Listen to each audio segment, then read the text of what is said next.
Welcome back. અમદાવાદના બોપલના ઘુમા વિસ્તારના આરોગ્ય કેન્દ્રની હાલત દયનીય હાલતમાં છે. ડ્રેનેજના પાણીના કારણે મચ્છરજન્ય રોગ અહીં ઉત્પન્ન થાય છે. સ્થાનિકો અને દર્દીઓની સ્થિતિ પણ કફોડી છે.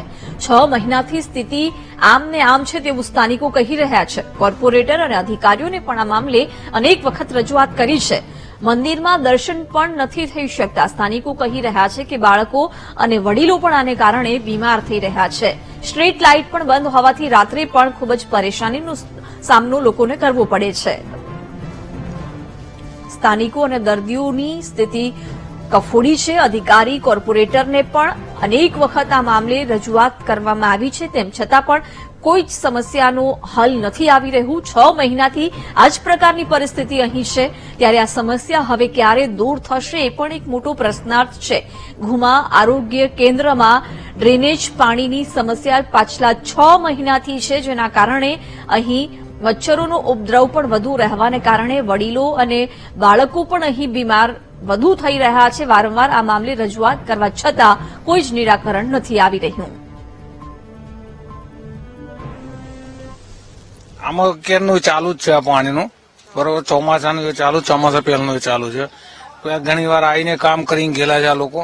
ગટરો ફ્લેટ હતી, ગટરો ઊંચી કરી, તે છતાંય પાણી ઉપર થઈને જાય છે. અમે ઘણી રજૂઆત કરી છે. હવે તો રજૂઆતનો આપણે કરી હોય, અરજીઓ આપી છે, કોઈ નિરાકરણ થતું નથી. બાળકોને વધારે તકલીફ પડી રહી છે, બીકોઝ મચ્છર ને એવું બધું વધારે થાય છે, તો એના લીધે માંદા પડે છે છોકરાઓ. આ તકલીફ પડે છે.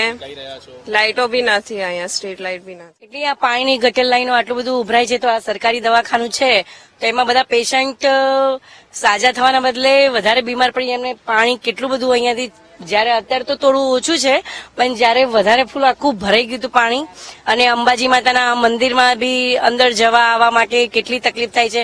અમારું તો ફ્રન્ટ આગળનું જ છે ઘર, તો મચ્છર ને એ બધું વધારે તકલીફ થાય છે. લગભગ ચોમાસાનું 6 મહિનાથી છે જ આ પ્રશ્ન.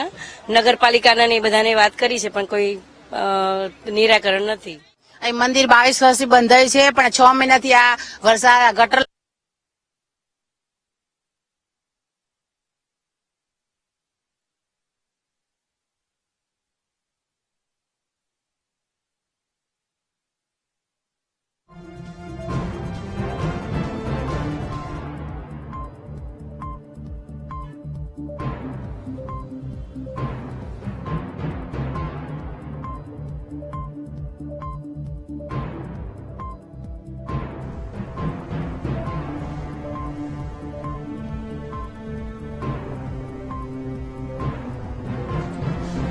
તો પાછલા 6 મહિનાથી આ જ પ્રકારની પરિસ્થિતિ છે. ડ્રેનેજના પાણીની સમસ્યા અહીં જોવા મળી રહી છે, જેના કારણે મચ્છરોનો ઉપદ્રવ પણ વધ્યું છે અને બીમારીનું પ્રમાણ પણ અહીં વધી રહ્યું છે. ખાસ કરીને બાળકો અને વડીલો આમાં બીમાર થઈ રહ્યા છે. આ મામલે અધિકારી કોર્પોરેટરને પણ અનેક વખત રજૂઆત કરવામાં આવી છે, તેમ છતાં નિરાકરણ નથી આવી રહ્યું.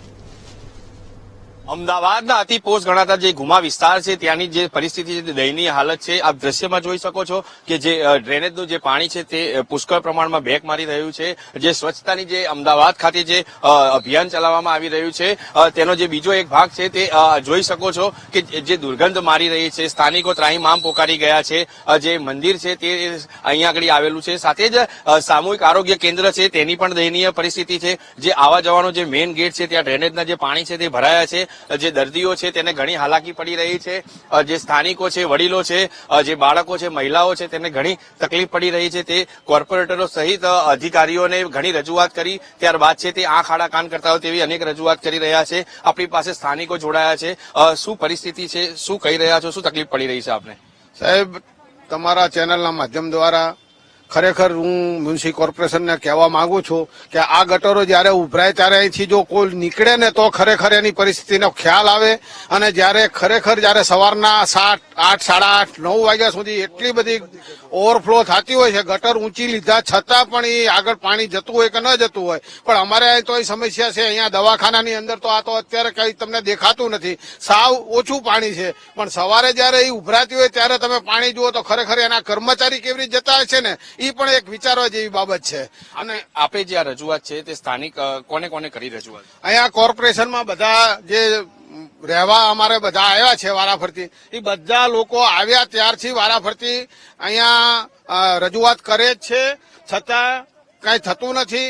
અહીંના જવાબદાર ભાઈ છે એ પણ વારંવાર રજૂઆત ત્યાં કરે છે, એમનું પણ કોઈ સાંભળતું નથી. જી કાકા, બાજુમાં માતાજીનું મંદિર આવેલું છે, ત્યાં દર્શનાર્થે આપ કહી રહ્યા છો કે બહુ તકલીફ પડી રહી છે. શું તકલીફ પડે છે? ઉંમરલાયક માણસો પડી જ હોય છે ચામાં પાણીના હિસાબે ભાઈ. એટલે પાણી ઢેચા સુધી પાણી ભરાય છે, ગટર ઓવરફ્લો હોય છે. સવારે ચાલુ ઓવરફ્લોમાં આવે તો તમને ખ્યાલ આવે, ફોટો બોટો જોવા માટે.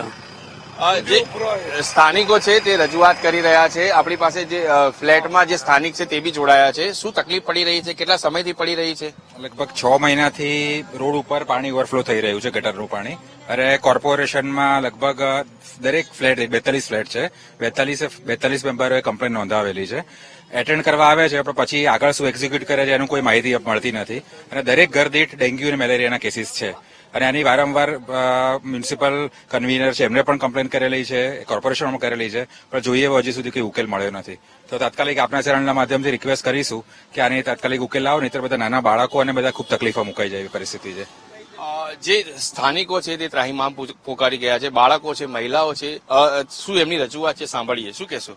એમની રજૂઆત શું છે કે આ જેટલું જલ્દી થાય આટલું સરસ થાય તો એ સારું થશે. નહીં તો કેવું બધાને અહીંયાથી કેટલા બધા માણસો નીકળે છે, આવે છે, રહે છે, ઓકે, પણ આ ગંદકી આમને આમ રહેશે તો કઈ રીતે આપણે બહાર નીકળવું, છોકરાને કઈ રીતે બહાર મોકલવું આપણે? તો એના બદલે આ આખું જે રોડ છે ને આ ગંદકી તમને દેખાય છે એ આખી બંધ થવી જોઈએ, ફટાફટથી એના ઉપર કામ કરવું જોઈએ. જે સ્થાનિકો છે તે પોકારી રહ્યા છે, તે પોતાની રજૂઆત છે તે કરી રહ્યા છે. જે પાણી છે તેની દુર્ગંધ આવવાના કારણે મેલેરિયા જેવા મચ્છરજન્ય રોગો બી થઈ રહ્યા છે. અનેક રજૂઆતો છે, પણ આ ખાડા કાન કરતા અધિકારીઓ અને કોર્પોરેટરો છે તે તેમની વાત છે તે સાંભળતા નથી. હાલ તો એવી રજૂઆત છે તે સ્થાનિકો દ્વારા કરવામાં આવી રહી છે. કેમેરામેન રાજભા ગઢવી સાથે બળદેવ બ્રહ્મક્ષત્રિય VTV.